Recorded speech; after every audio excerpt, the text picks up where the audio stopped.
So the topic is digital trends. Because the slides are not transferred over yet, I will use the last year's slides and make changes as I go on.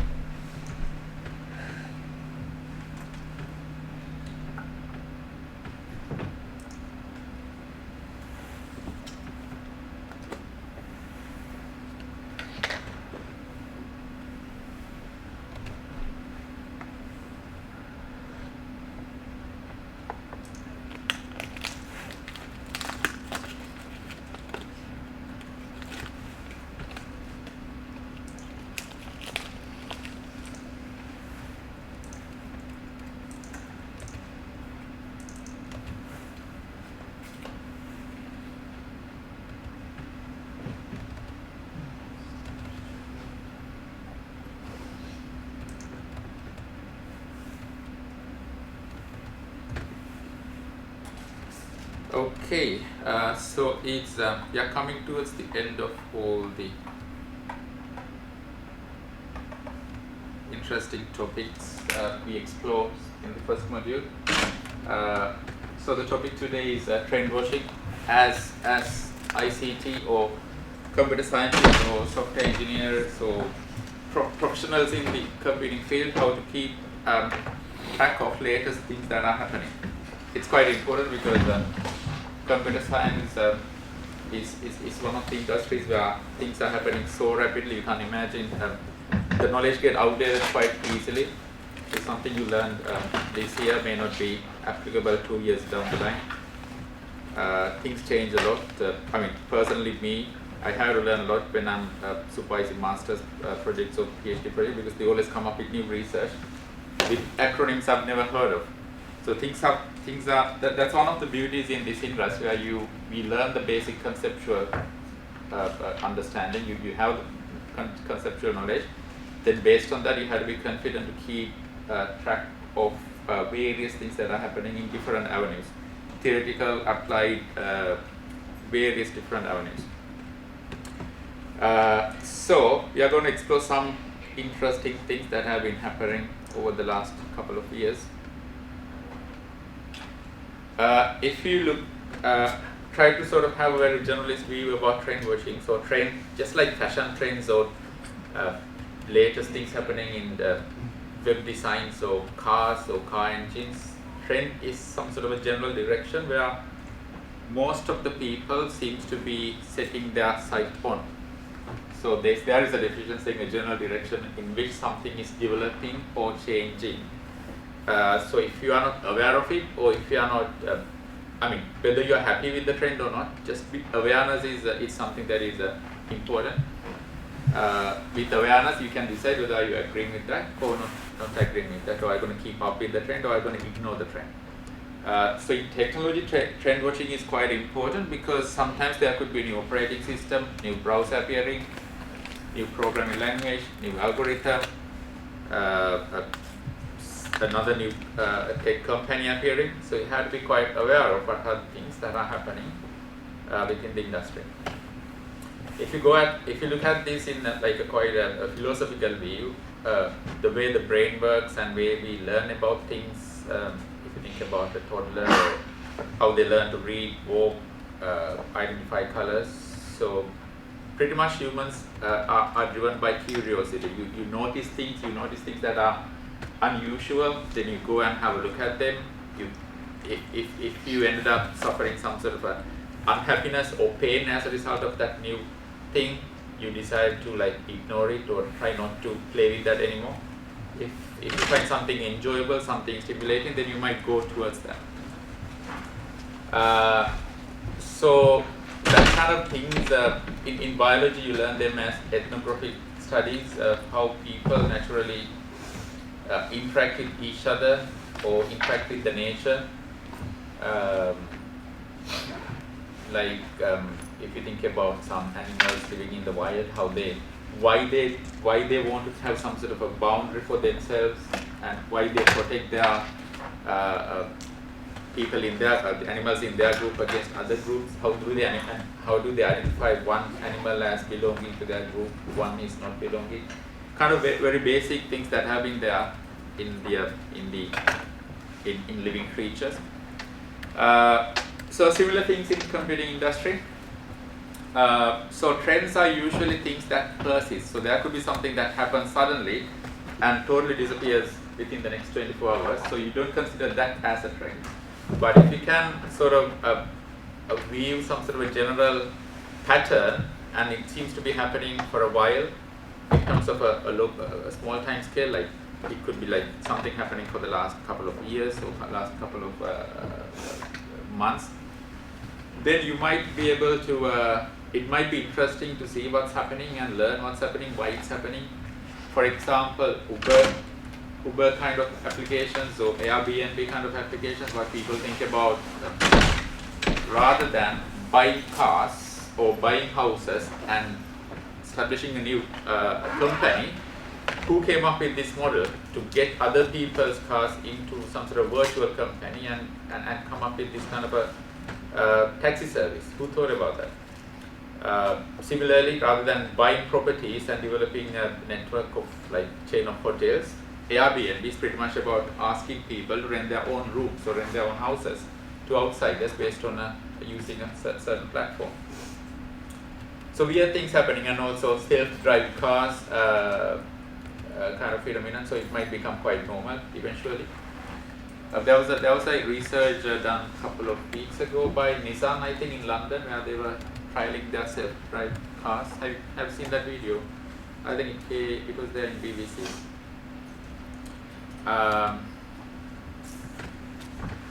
So they start making a little bit of a change, impact within the society, within the industry, and they seem to be evolving gradually as well.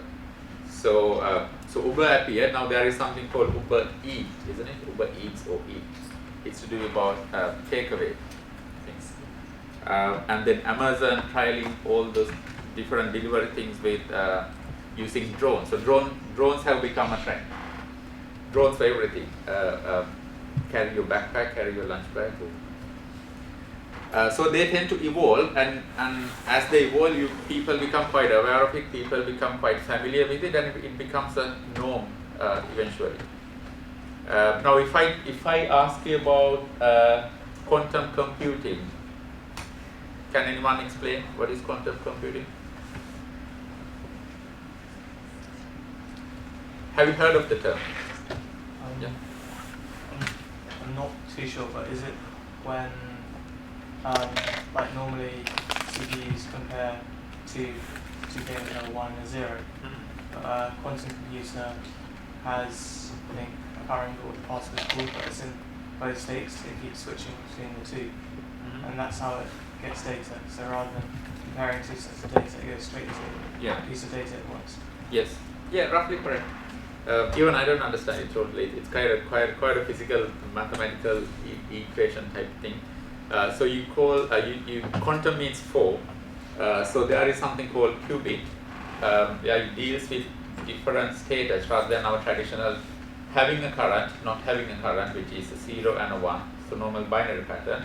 It can deal with two things at the same time as well. So if you think about the logic gate kind of a scenario, you can think about, rather than having, so usually we deal with 0 and 1, but some sort of a state where you can actually deal with 0, 0, 0, 1, 1, 0, 1, 1.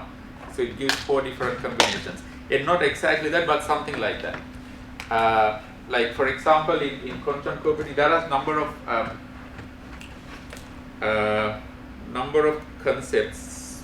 So the original idea came up, I can't remember the person, it was originally a research article in 1980 that talked about the possibility of having quantum processing.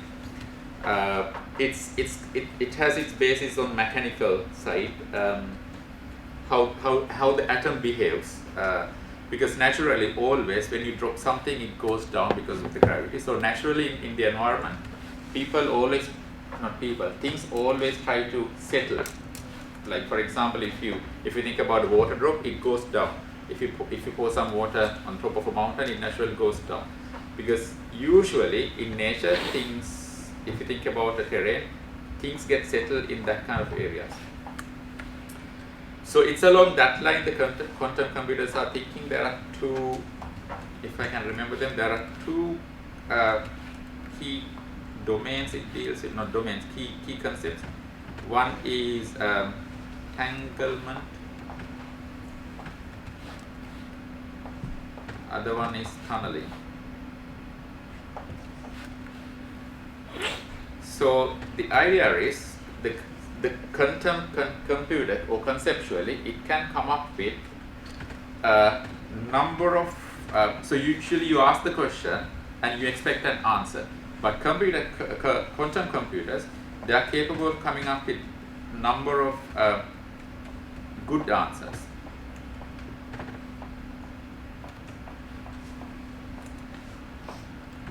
So it compares the algorithm, the outcome with different other things that are happening in parallel and come up with a good set of answers rather than one single answer. So what that means is you can compare the good answers and pick the most efficient one. If the most efficient one fails, you still have some alternative because it automatically compared in when it's doing the processing number of good answers.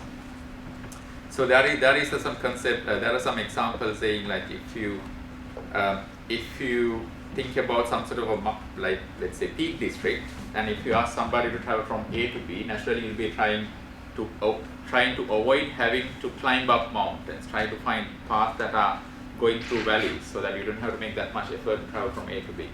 So quantum computing is like that. It evaluates number of possible answers and figure out the one that is least amount of demand in terms of the processing power and come up with the answer. So that's why they say quantum computers are super fast and they can come up with answers very quickly. So it has been at the experimental stage for a long time, but then there is a computer that was commercialized. I think they produced 4 D-Wave systems. Yeah, exactly, D-Wave systems. The last time I read, they manufactured 4, and as you can guess, Google bought one of them, Boeing bought another, one is there as a research, and I think IBM has the other. Yeah, so that's the computer. Imagine having that in your house. So that is super fast because it's based on a totally different concept than our normal 1-0 binary world.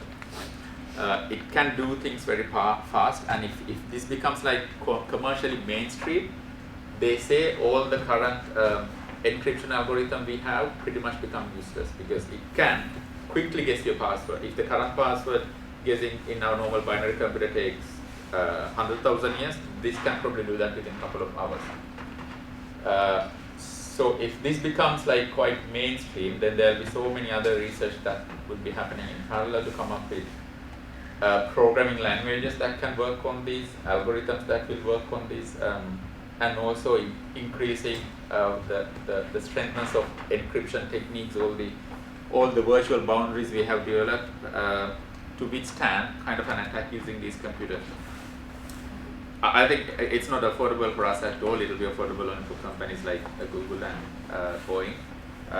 But that is there. It's there at the moment, and they have produced it, and so it could become quite mainstream within your lifetime. There's a problem with the cooling of the chip, wasn't it? Yeah. Because they spend, I think they have to get it close to absolute zero, don't they? Yes, yeah. That's the problem with as the processing power improves, the amount of heat generation, because the current understanding we have about the circuits and how we build them, it's not quite compatible with the pace of their development. So even now, if you go to a server farm, usually they make a lot of effort to reduce the temperature. So if you go into a proper server warehouse, data warehouse, usually they extract the oxygen out just to reduce the heat generation and pump nitrogen into it. So before you move in, you have to press another button, get oxygen back into the room if you want to go for any repairs. So various techniques to reduce the heat down, which is one of the factors that it's such a bulky thing and also very expensive. Anyway, so trends happening naturally, and then it's just a matter of like being aware of them and acknowledging them, and deciding which one are you going to be follow closely, or which ones you're going to ignore. So why bother? So it may depend on it may have an impact on the job you are going to do, the things you are going to learn, the modules you are going to select for your final year, second year and third year, or the project you are going to do, the supervisor you are going to pick, and beyond that, what kind of jobs you are going to apply for, how you are going to write your CV. All those things will have will be influenced by all these kind of trends that are happening in our industry. So, I mean, if you look at the CVs of people who have applied for jobs like 5 years ago, they become totally obsolete when you look at the current standards about the terminologies you use. Like HTML5, nobody would have used HTML5 2 years ago. Or the operating system, so the browsers you are aware of, all the various web technologies. So it's quite important for our field, the people in our field, to be keenly following the trends. There is one website I use to, because I'll give, I think I have the link in the last slide. So when you go to that website, you just have to submit the first name, last name, and an email address. Then it gives access to a report. Every year they publish a report, like a trend report, which pretty much summarizes all things that they predict would be the trendiest within the tech industry in the next year. So I picked most of the things from that report actually. So bots. So bots are not robots; they are software programs that can be programmed. I mean, they have been programmed to automate certain tasks, but at the same time, they have certain ingredients injected into them to do with machine learning. So they can learn based on how the environment or how the other entity deals with changes. They can learn, and based on that, react. So there is a Twitter bot developed by Dubbing. I can't remember the first name. Surname is Dubbing. This is a teenager. It behaves like a teenage girl, but it is actually a software program. Oh, sorry, that's a real person. Not Oliver, Olivia.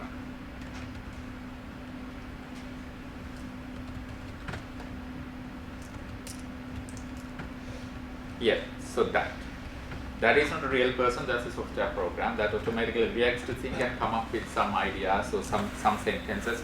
Some sentences are not like not that much complete, but if you read through this, it looks like a real person actually. So it is programmed to monitor various other discussions that are happening, news items, activities in social media, and based on that, it comes up with certain sentences, certain tweets.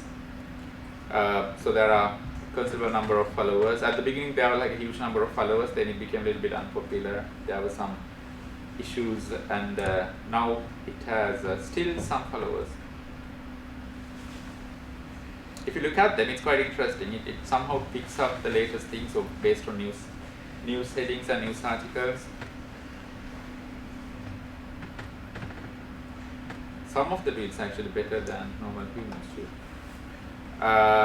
So there was a famous incident where this bot was followed by another bot, and they started exchanging tweets to each other, which is quite amazing. So this is one of the things that is an interesting areas to learn, how robots or these kind of automated things might interact with each other.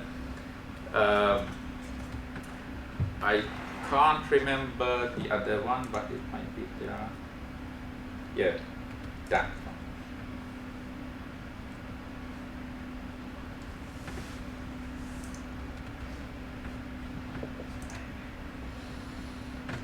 So if you look at that conversation, that is between two bots.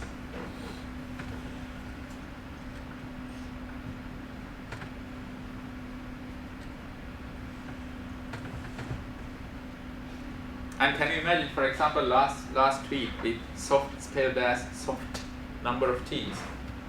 you'll assume that to be a human, but that's a bot, interestingly. So the bot has learned from with other people's Twitters, and based on that, capable of coming up with human-like expressions, which is quite worrying sometimes.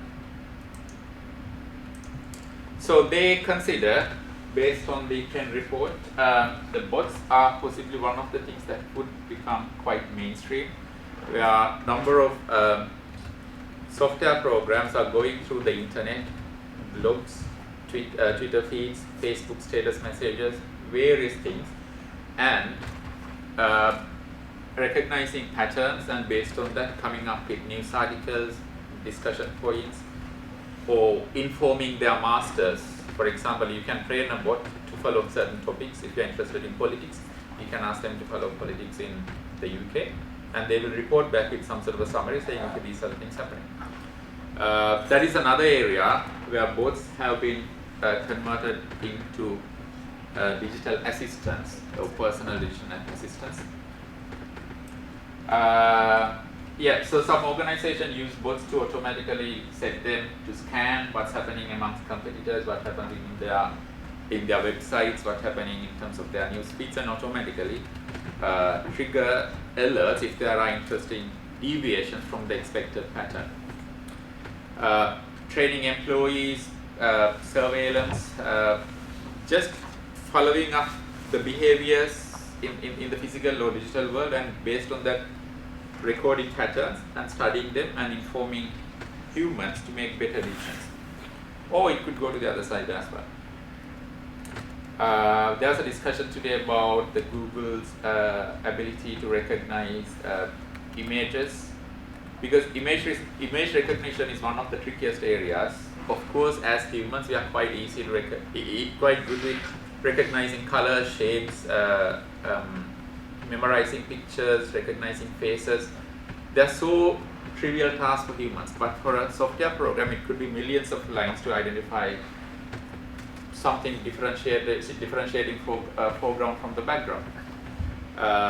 Like interestingly, that Nissan experiment they did in London, when the BBC reporter was driving with the Nissan guy on the driving seat without touching the steering wheel, suddenly the car was pretty much going to bump towards one of those smaller trucks that sweep the road. Because it's smaller in the width in terms of the normal car, the Nissan car didn't recognize it as another vehicle. So the driver had to intervene and quickly apply the brake. Yeah, so the Google, the thing they discussed today was like about reporting unacceptable images in, sorry, not Google, Facebook. So when you notice something unacceptable on a Facebook, you can decide to report it as something that is violating the community policy or the community behavior, whatever the term Facebook is using. So now if you imagine like the back-end process, so you can report some image as an unacceptable, but you can't expect an algorithm to decide whether, make the judgment. So of course there should be a human involved to respond to that, the report coming from a client, Facebook user. So they were discussing today that how they reported 100 images, and which are really bad images. These are going into very bad side of the social media by BBC, and the Google has accepted only 18 out of those 100 as actually unacceptable images, whereas when you look at all 100, they were saying all 100 are definitely not recommended, or some of them actually illegal. So the interesting thing is Facebook has written back to the people who, this is a reporter, the reporter who has requested marked these images as not acceptable. So the Facebook has written back asking for some examples. So the reporter has emailed the examples, probably emailed or some sort of file transfer to Facebook, and Facebook has reported that email to police saying there was a reporter sending illegal images, which was done based on a request from the Facebook itself. But now I think this morning they have taken out all the 100 images, because actually those 100 images were not acceptable for social media. Some of them are illegal. But anyway, the interesting thing to notice is still the human intervention needed when it comes to analyzing images. So even things like bots, they are not quite smart enough to go to Pinterest or Instagram and identify different patterns and group them based on characteristics. So there is quite a lot of development to do in that area, and a lot of research happening. Coming up with smart algorithms to automate things. So you build algorithms, you feed them into bots, and that's how you end up with a series of bots doing the work for you. So analyzing data sets and trying to identify different incidents based on the insight you develop or you train the algorithms to develop. For example, there could be Yahoo or Associated Press. Rather than humans going through all the different popular news sites, they might be using, or they are using, algorithms to automatically scan through the internet, various incidents, various web pages, and recognize is there something happen which is newsworthy. Similarly, Facebook news feeds, there are different commercialized algorithms like Outbrain and Algorithma. There are some articles behind them, you can click and search them. Speech recognition, again, quite for us it's quite easy to differentiate a human voice from the background, but for an algorithm, I did some research with a software for my own PhD when I was doing it. Basically, I wanted to differentiate. I was recording the conversations that happen in a doctor consultation between doctor and patient, and I wanted to automate that process rather than me having to transcribe it. I wanted to automatically come up with the transcription.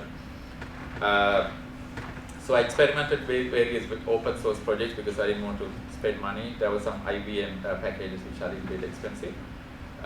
So the main problem they had was they could not differentiate the human voice from the background voice. And when it comes to differentiating voice between two people, it's terrible.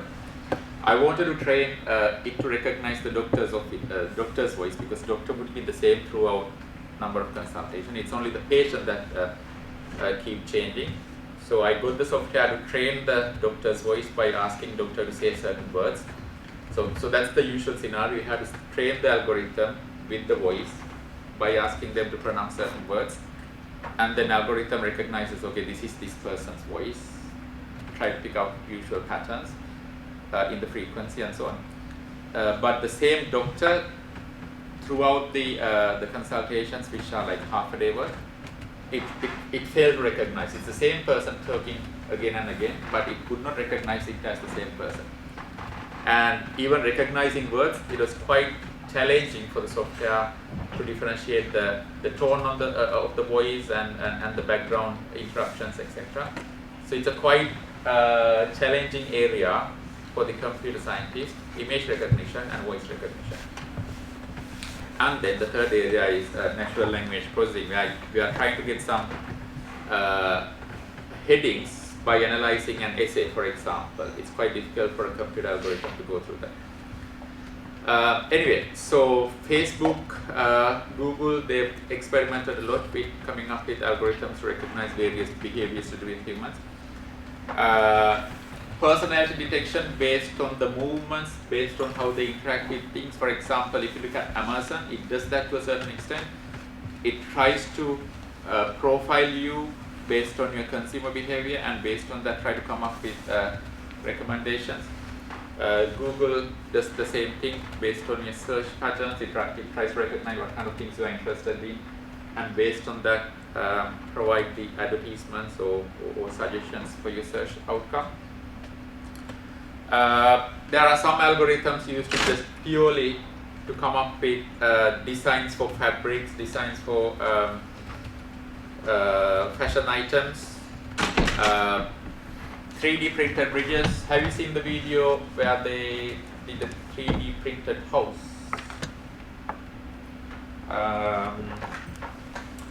I think it was like quite a low, I mean they said they managed to do it in quite a low budget.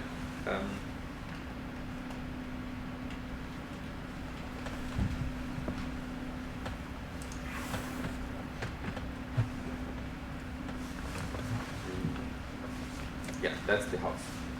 This house was built in 24 hours. How? Thanks to modern technology, Apiscore 3D printing.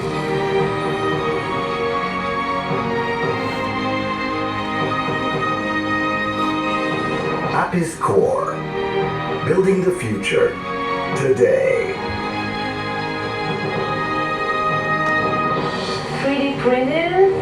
I think I've heard about it. Well, but it must be so expensive. I don't think it's possible right now. But I've heard, yes, I've heard that you can make some stuff, some little stuff. The house in 24 hours. No way.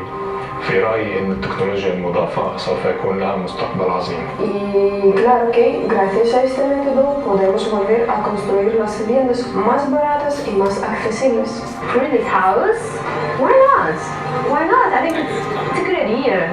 Well, Printers are big and bulky, have a portal design, have height restrictions for printed buildings, as well as are difficult to transport and assemble on site. This is an expensive novelty which could never find a wide application in the construction industry. These printers print only separate walls and sections of buildings, and subsequent assembling is inevitable.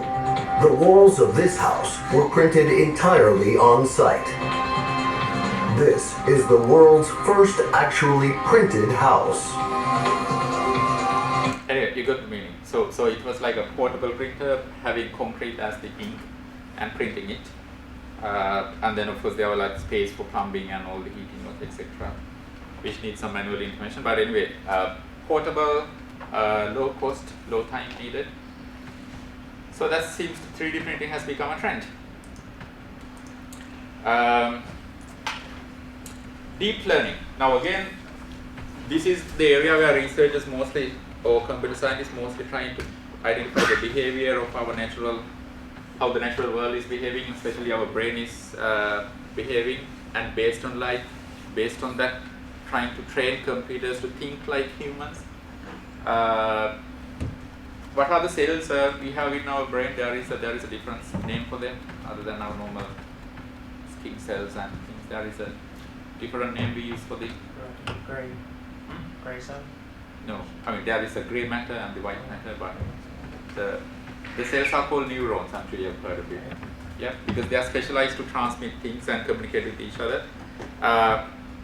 So one of the things computer scientists always get inspired is from the biology side of things. I have a history. I used to be trained as a dentist. So I have done 2 years of dentist training. First year was about anatomical dissection, so I've dissected the full body. And if you learn about the things you hear, and when you come, somehow I ended up in the computer science field. And there are so many parallels between the different terms I learned during that time and what we're learning now. Like polymorphism is a concept only in biology. If you think about object-oriented program, that is purely based on, you can read, there are so many parallels in biology. The neural networks is pretty much trying to get computers to talk to each other. I mean, the network to behave like how our neurons are working. Then you now talk about biology-inspired computing. They think that rather than electronic signal or logic gates, you can come up with faster processes if you have some sort of a chemical reaction-based thing, just like our brain has. So let's learn about the brain. Computers that think like humans.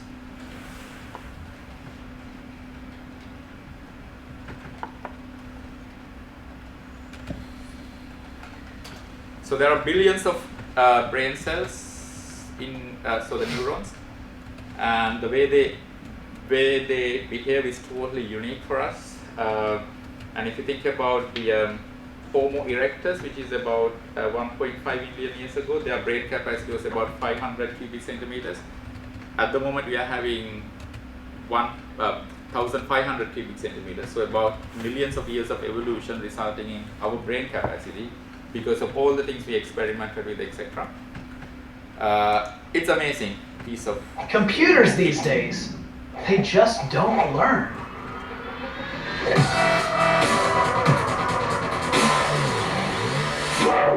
Wish you could be as smart as a computer? Well, computer engineers wish they could build a machine as smart as you, or even your dog.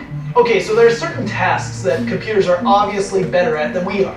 For example, quick, what's the square root of 7,013? Now, while all of you were trying to cheat by opening up a calculator app, whatever device you're actually watching this on could have calculated the answer to 1,000 decimal places. But can that same computer take a picture of me and recognize what it's looking at?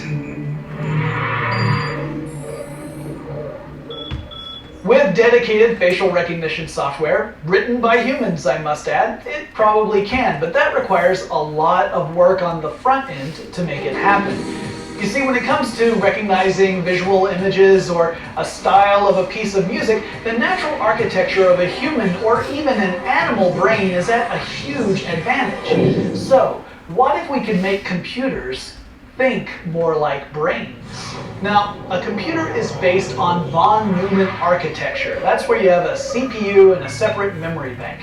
That CPU performs operations based on binary data. That's essentially an electrical on or off switch, and it can really only do one of those at a time until an entire program is fulfilled. Now, your brain is also an information unit, but it works in a very different way. It's all based off the neuron. Neurons can communicate with other neurons through electrical and chemical signals, and you have a web of around 80 to 100 billion neurons in your brain. They're constantly making and breaking and reinforcing connections as you form new ideas. Now, it's true that your brain executes individual computations at a rate much slower than a computer chip, but your brain actually has some enormous advantages. For one thing, it's massively parallel. See, a traditional computer has to solve operations one at a time, while your brain can be working on millions at the same time. It also is really energy efficient. It uses a fraction of the wattage that IBM's Watson supercomputer used. You know, that's the one that beat the human champions on Jeopardy! And finally, your brain is naturally designed to learn, or in computer terms, to reprogram itself. As it does work, it redesigns itself to do work better. Check this out. In 2012, researchers with the Google Brain Project created a neural network of 16,000 processors. Then they fed it 10 million random, unlabeled YouTube thumbnail images, and the computer learned to recognize cats. Of course it did. Essentially, it had to invent the concept of a cat, which is pretty much what a human naturalist would have to do if they went to an alien world and saw alien life forms. You classify stuff based upon visual similarities and you make the rules up from there. Meanwhile, on a slightly smaller scale, the semiconductor company Qualcomm has a neuro-inspired chip in development that could have some amazing implications in machine learning. In one demonstration, they had a robot working on this system navigating to different white spots on a floor covered with colored tiles. Now here's the crazy thing. No one programmed the robot to do that. The robot just behaved on its own and then got positive reinforcement, essentially a good robot message every now and then when it did the right thing. You know, in the short term, these brain-inspired computers may help us with everything from energy efficiency to sensory input to big data. But in the long term, that's where things get really interesting. Maybe we'll no longer have to program computers. Maybe we'll just have to teach them. And now I've got a question for all of you out there. If you had a robot with brain-inspired learning hardware, what would you teach it? And what would you not teach it? Let us know in the comments below. And if you enjoyed this video... Okay, so similarly, how brain works.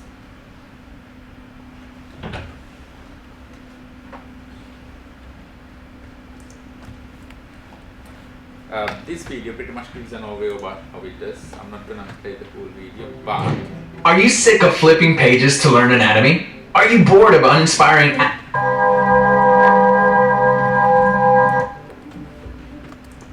This is the oldest part of the brain. The folded outer surface of the brain is called the cerebral cortex. Although it all looks the same, it's actually divided into different lobes that perform very different roles. So the neurons, the billions of neurons we have over there, they are packed in a quite a compact way. So if you think about a neuron, if you roughly think about it, the cell itself looks like this, quite a bulky thing. So if you think, if somebody asks, think about it as a carrot. Okay. If somebody asks you to pack them in a quite globular thing, as many carrots as possible, of course the most efficient way is putting the bulky side to the out and packing them like that, isn't it? So the pointy one would be at the middle and the bulky one would be at the end. It's exactly the same way you have things in the brain. It packs the cell in a way that the bulky end is always pointing outwards, and then on the surface it creates a circuit connecting to each other. It's totally a chemical reaction between the connections. So there are different parts in the brain specialized in different things: hearing, visual recognition, facial recognition, balancing, memorizing things, learning skills, controlling your fingertips. Different cells are specialized in different things. It's amazing how different people are having, based on their genes, based on the environment, stimulation, how things are developing. I don't know if you have seen, there is a guy actually who is totally blind, but he can see everything based on, just like the bat. He does a sound, kind of sound, and he can pick up the vibration and based on that visualize what is around him. Have you seen this guy? He's called Batman. It's not a joke. It was I don't know whether I can find a video, but it's amazing how he just rides a bicycle. He just go to a place and say, okay, this is how it looks like.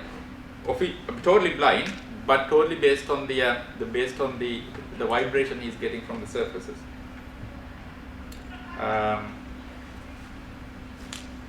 Would I be able to find him?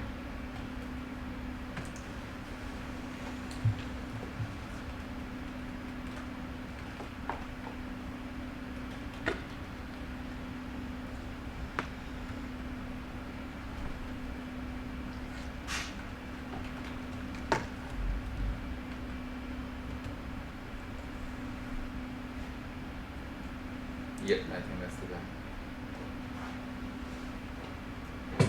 Some similarities that I find between cooking and working in Namco is that you can always innovate, create new things, trying to find a better way to do these things either in cooking or the processes that you're following in Namco.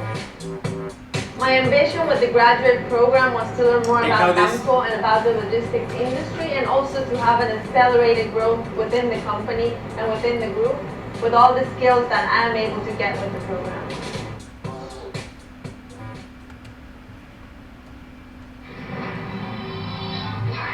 We travel the globe to answer the question, is it possible? Meet Daniel Kish. He's blind, but that doesn't stop him from riding his bike. As you watch him, remember, he can't see a thing. I have been totally blind from the age of 13 months due to a retinal cancer. I have no visual memories. So Daniel taught himself how to see with his ears, bouncing sound off objects like cars, trees, and poles. We have something that isn't a tree, it's something else. There are no branches on it. It's called flash sonar. You're using sound to see with instead of light. In the animal world, it's called echolocation, and it's used by dolphins, beluga whales, and bats. Bats, for example, can echolocate, and they tend to navigate in the dark. It works like this. The click bounces off an object. The time it takes for the echo to return tells Daniel distance and location. Tell me when you sense it's there. Yeah. Today, this real-life Batman travels the world teaching his technique to the visually impaired. Left. Right. Right again. That click brings information back to the user. You get location, you get dimension, the general form factor of the object, and you get what we call... Anyway, so you know that I was not lying. So the way it works is, probably because the visual processing part of the brain is not working properly, the hearing related part is like become extra sensitive, and as a result he has developed the skill to quickly figure out what is surrounding his. You might have, I mean, if you have watched the Kung Fu series of, who's that guy, the very old 1980s Kung Fu series, the blind master was saying that I could recognize the footstep of a grasshopper. It's just like, the capability is there, it's just a matter of like fine tuning, or some people naturally get the capability by birth. Like for example, there are a few people in this country even who are sensitive to radio signals. So if they go into an area where there is like huge amount of radio signals, they become quite annoyed because they can hear the radio signals. There is a proper term for that disease. Some of them are biologically results of some sort of a genetic or some sort of birth defects or some sort of birth, I don't know, not a defect, something good. But some people develop them by just focusing. So for an algorithm, it's quite difficult to recognize things, visual format. That's why it's quite difficult for a computer program to differentiate. If you put in front of the camera, the difference between an S character and the dollar sign or 5, which may need quite a number of codes, programming lines to do that. But anyway, people are searching about it, people are researching about it, introducing this kind of human-like behavior into computers and algorithms. Bell Labs have developed something called deep ear, which they think that could be introduced into mobile phones at some stage.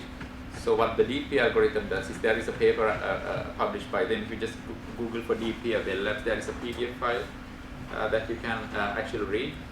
So what they are trying to do is come up with an algorithm and the hardware kit that is capable of recognizing the background noise from the human noise. So they assume that there could be a point where this could be introduced into your smartphones as a microchip, and it can totally eliminate the background and only present the voice from the other end to you over the phone network. Face print is another experiment Facebook have been doing. I think they have done it pretty much integrated into the Facebook. So what it does is it tries to measure everybody's face or recognize the face based on the distance between the eyes, ears, and the nose. So so most of the face recognition algorithms, they based their findings, they do their processing based on our human shape where we have a neck. So this omega shape is something that helps computers to focus on. So if you think about that omega shape, what they do is they always try to look for this omega shape so that they can recognize, okay, there is a face. So the face print, what it does is it recognizes the distance between the ears, because ear is a quite distinctive thing. You have a mostly white background and some sort of a darker iris in the middle. So they can recognize the eyes, they recognize the ears, and then they try to come up with a profile based on those numbers, the distance measurements. And it actually, for every person they see in all the images you upload, it try to recognize it as some sort of like unique identifier. And just like your thumbprint or your fingerprint, they call it as the face print. So unknowingly, all the images of you that have appeared in the Facebook knows where you are to a certain accuracy based on your face print profile. So there are about 3 terabytes of images uploaded every day to Facebook. So it's a huge amount of data for them to recognize people. And the other application is like recognizing the same person in 2 different images. They can track down people, they can identify VIPs within an image, example. So there could be so many weird applications as well. But face print is a similar concept to do with deep learning, where you train programs to think like humans. So what the earlier video mentioned about the robot going through different colored squares and recognizing white squares and learning white squares are good, anything other than white squares are not so good, is what we call as neuromorphic computing. So neuromorphic computing, you give the ability for computers to recognize textures, recognize shapes, recognize objects that are quite normal for us for us as humans. So they are trying to come up with different mechanisms, algorithms to develop that, which could be embedded into robots in the future. So if I search for, so that's a company called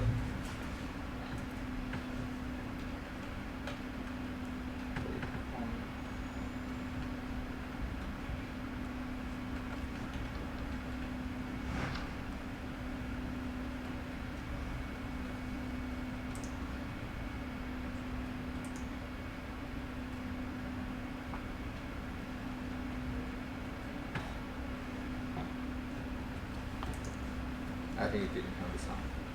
Anyway, so initially the robot was set to just travel on the surface without giving any hints. So it went through and recognizes, okay, there are squares, different color, and whenever it went over a white one, somebody manually pressed the button saying good robot. So again, a good robot. So it recognizes the signal as, okay, I was rewarded for going to a white. And then over time what happens is naturally robot decided, okay, I'm going to keep myself away from different colored ones and stick to white ones. So quite interesting behavior. The same thing you do for children, you treat them for good things and you warn them for Blythe Towel is our next speaker. bad behavior. Neuromorphic engineering at Qualcomm. This is going to be terrific.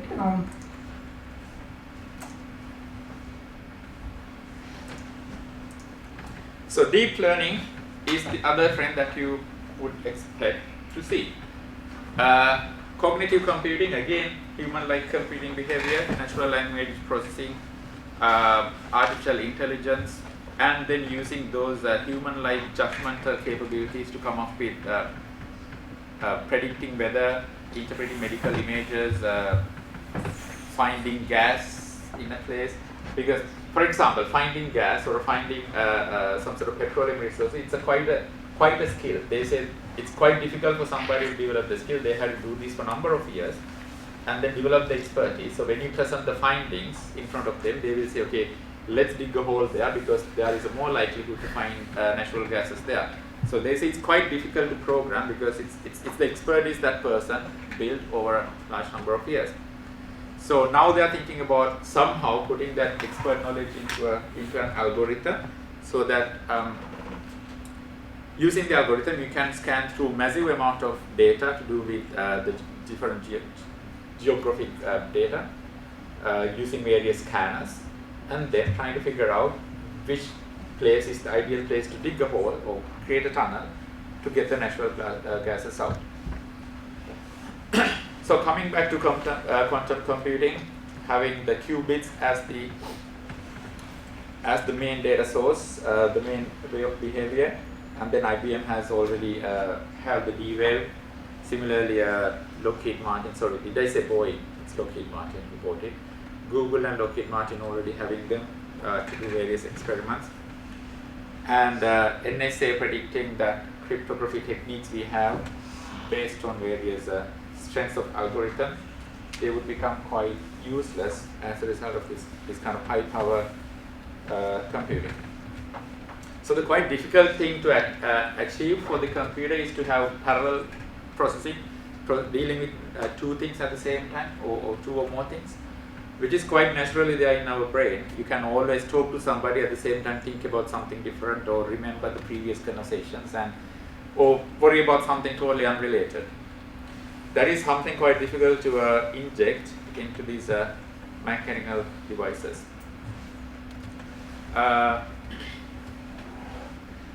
If you think about various personal assistants that are there, like for example, Emerson, there is one developed by Emerson. What is the name? Alexa. Yes. Which one is Echo? There is another one called Echo. Oh, yeah. What is Alexa? I think that is what Echo is. I think. Really? I don't know. So I'm not. Oh, yeah, that confused me as well. I think I was remembering both.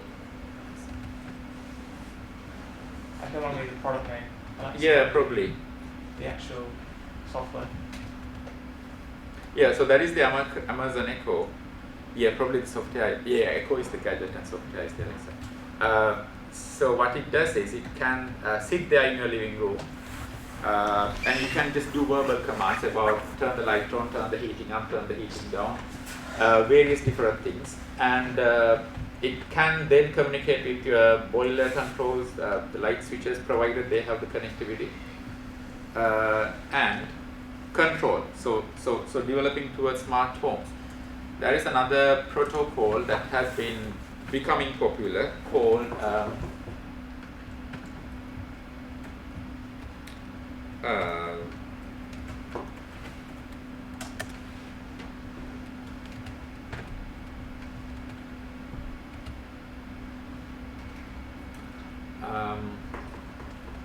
This, if, then, this, that, if, then, this, that, if, then.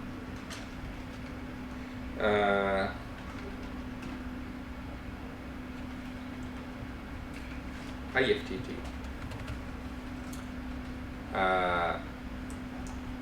If this, then that. Yeah, so this has become quite popular because of all the various smart gadgets we are having. So what you can do is you can create little gadgets, little plugins or little widgets. They are like little cards. You can, let's say you have a heater, you have a motion sensor, and you have your smartphone. What you can do is you can do a little program by connecting different things. Say when the mobile phone is 5 kilometers closer to your postcode, turn the heating on. So you can do a little program by connecting the dots and install it in your smart computing, whatever you have at your place. And then what people do is they come up with this kind of little programming notes or program flashcards, and they publish it so another person can download it and use the same thing. For example, there are algorithms. I mean, there are little flashcards that automatically control the heating based on the weather prediction for your postcode. When it sends a motion, it automatically sends a message to your mobile phone. It can trigger things based on your calendar events. So quite a smart way to come up with algorithms or come up with little behaviors or little programming modules which can do certain things by simply linking different devices from different manufacturers. So elderly people, they might benefit from connecting this to their heart phase monitors or sleep recognition or motion detection, various things, and so on. Before I go to the next slide, could you get a pen if you have? If you don't have, borrow the pen from my friend. Try to fill this in. This is the module evaluation questionnaire every module needs to do. You won't be getting marks, unfortunately. So this is going to be fed into a character recognition software that will automatically scan through your sheets and give us the data in an Excel sheet. But there is a challenge. If you look at the bottom part, there are two text boxes where you can write things, and of course the software won't be able to interpret what you have written. So a human would need to have a look at them and manually type them.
Okay, so this is the trend report I talked about.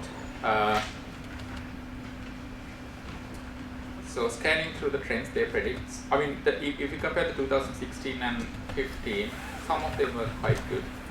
Some of the trends appeared and disappeared. So have a look at this when you get a chance.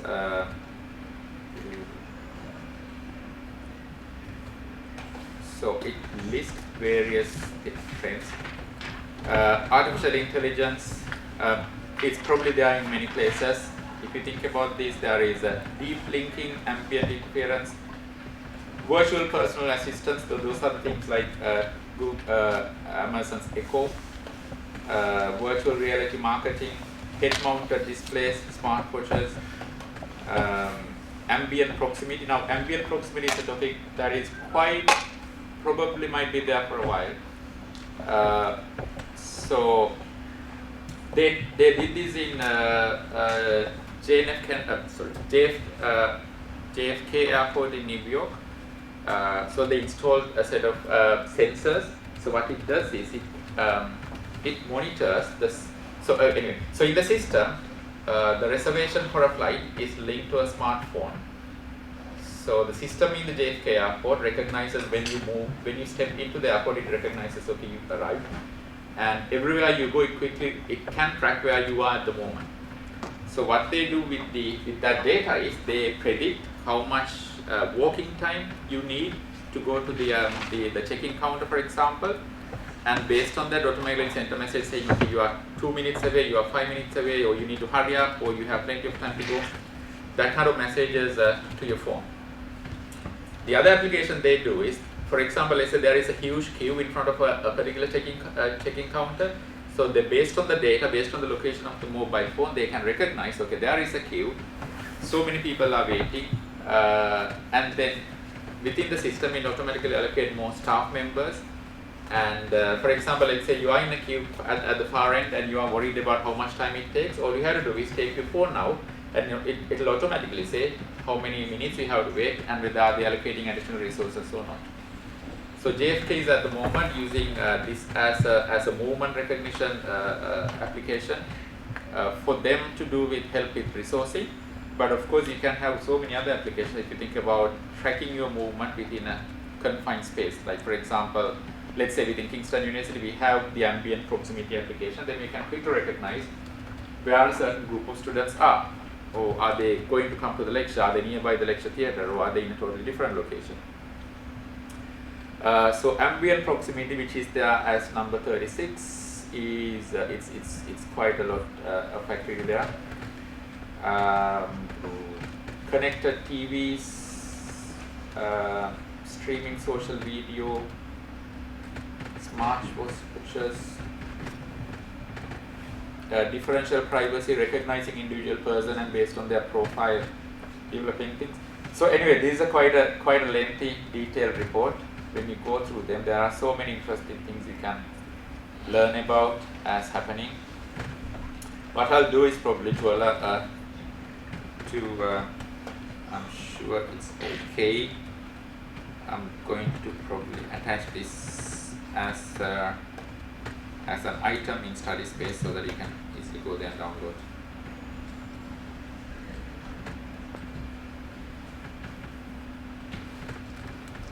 Collaborative robots, so there will be so many research happening about this, I think there was one university in Scotland where they were researching about how number of drones can work together and behave like birds, some sort of similar to mimic the behavior of a flock of birds. Community of robots, how they might learn from each other, and then ethical aspects of their behavior. So many interesting things that are there. Do they have emotions, or do we have to bother about them? Do you remember I showed the video of Boston Dynamics Big Dog and the Little Dog videos?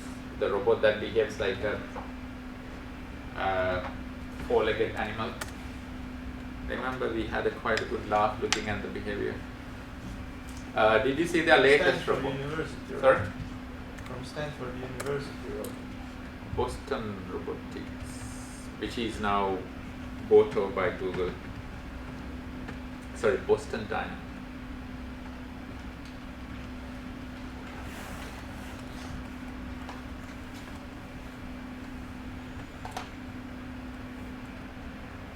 So we had a look at the Big Dog video, I think, and this is their latest one.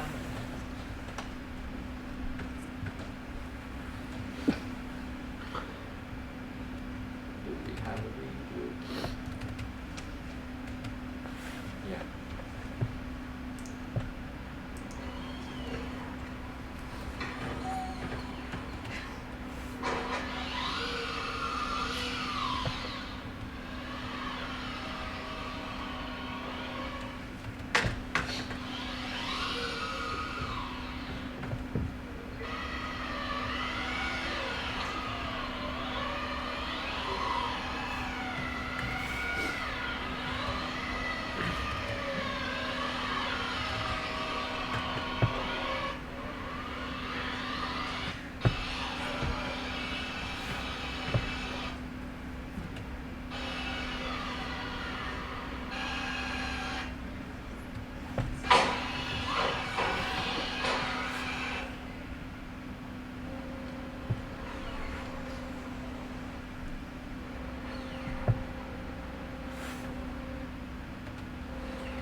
Robot is fine, only it's our network stopping.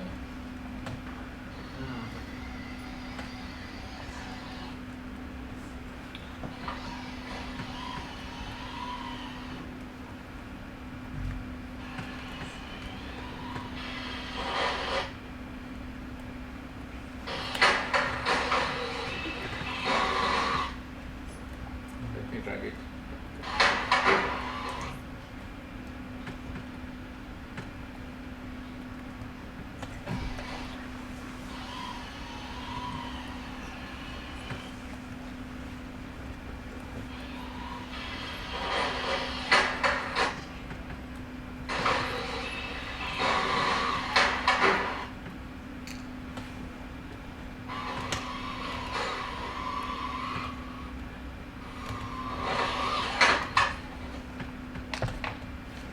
Anyway, so you can imagine the amount of like the power of algorithms that are behind to balance and counterbalance and subtle movements. And if you look at them, they are quite, in a way, mimicking the way we have in our natural world. You might remember, probably we had a look at Big Dog.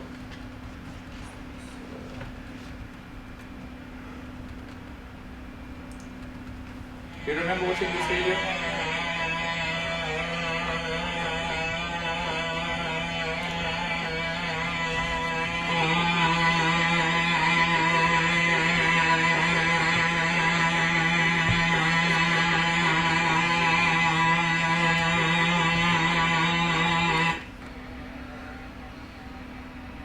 You feel sorry sometimes because it's pretty much like an animal's behavior.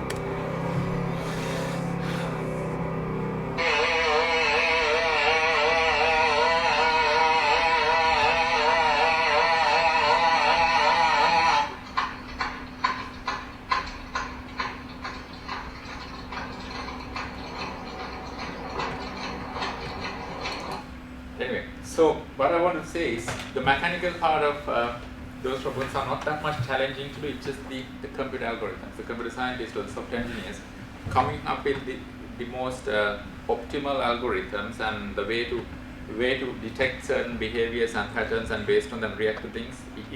That is the most challenging part to do. Okay, so ambient proximity, and then the final thing is asking you to have a look at the trend report published by the Future Institution, which gives you an idea about various things that would be happening for the next year, where you will be doing a second year. So anyway, most of the things that appear there are pretty much trends that will be there for about half a decade at least. So be aware of them and just understand what kind of things are interesting, what kind of things are worth watching, and do some reading and research about them. So the activity is pretty much something hopefully enjoyable. All you have to do is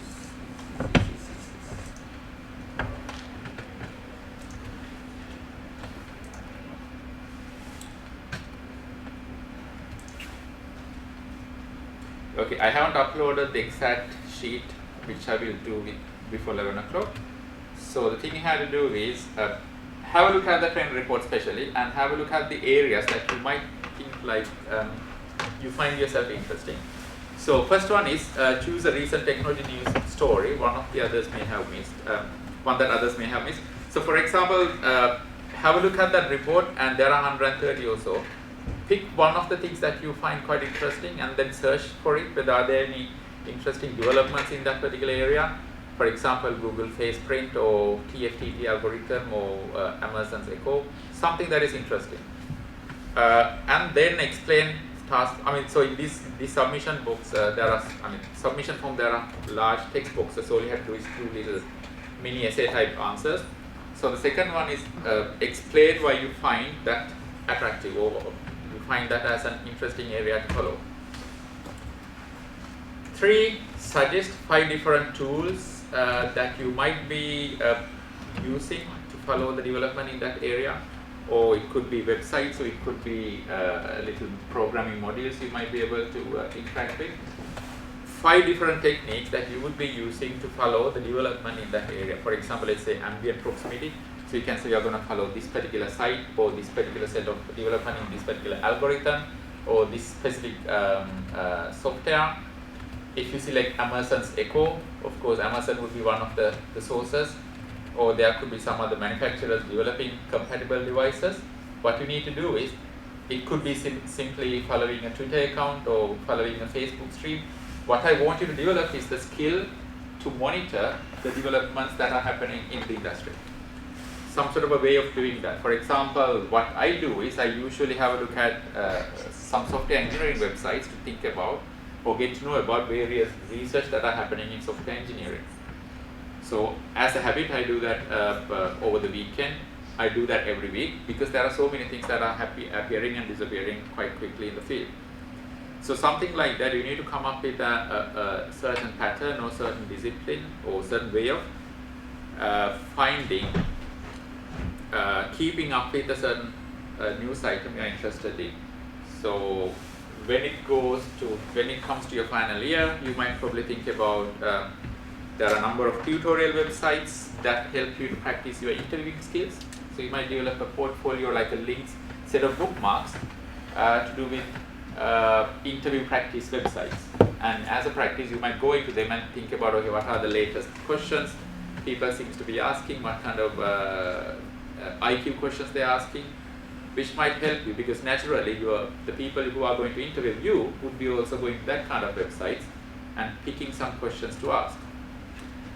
Once you have graduated and once you are in your first job, then you need to set another set of bookmarks to help you with your work, to figure out what are the latest development in a particular sector. So that is a good skill to, or good behavior to develop. Picking some tools and some websites or some journals that would help you to keep track of various developments in areas you are interested on.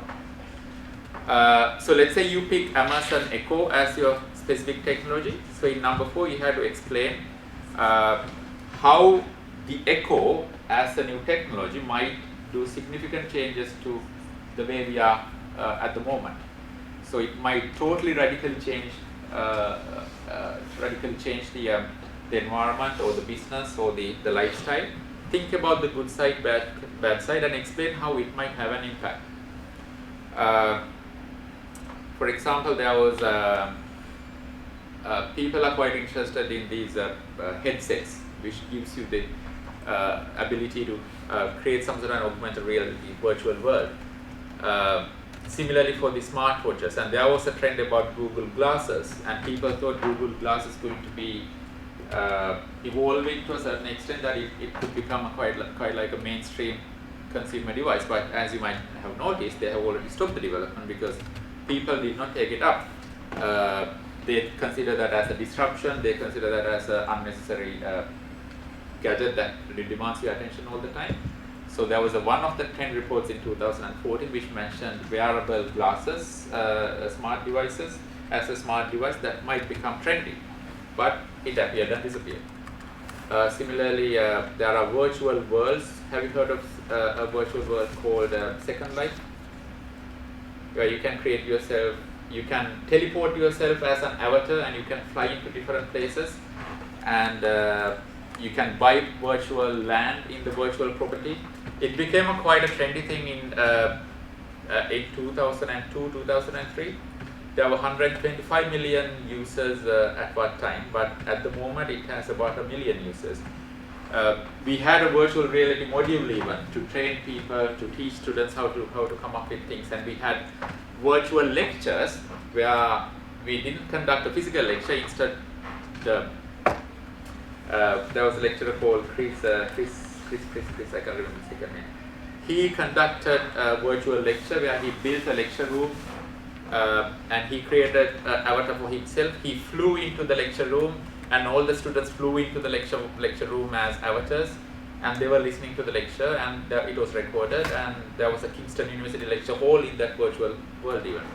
I remember there was a Microsoft, one of the Microsoft officers were there, Oracle officers were there, so people started quickly building their virtual offices and virtual properties in this virtual world, thinking that it could become a quite trendy thing.